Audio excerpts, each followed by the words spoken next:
Let's talk about what makes enemies smarter, because monsters shouldn't just stand still and just want to die. Picture this: a guard, maybe a goblin or a high level hobgoblin.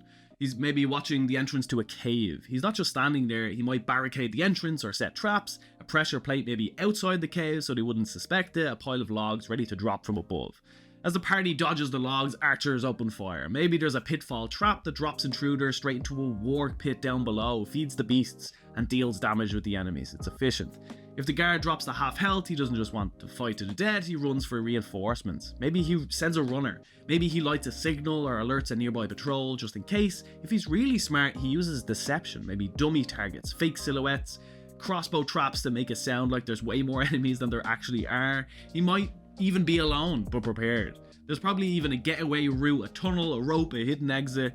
The key to smarter enemies is this: ask yourself, what do they want? What's their job? And what would you do in their position? Let's talk about making enemies scary, and it's not about more damage or more hit points. Picture this: the party enters a narrow passage.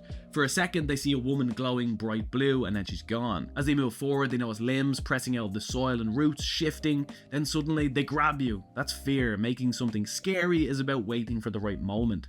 Let the tension build, let the party argue about who goes first, and let their expectations form. And then twist them. Maybe those bodies on the ground, they're not dead. Let the party react first. Let them try to help. And then the moment they do, and the spirit reveals itself and attacks, maybe she multiplies, filling the room with copies of herself. Maybe most of them have 1 HP, but one is real. Now the party isn't just fighting, they're panicking, trying to figure out which one matters. Fear comes from uncertainty, delayed reveals, players acting before they understand. You don't need stronger monsters, you need better timing and misdirection. If your players say, wait, something's wrong, you've already won.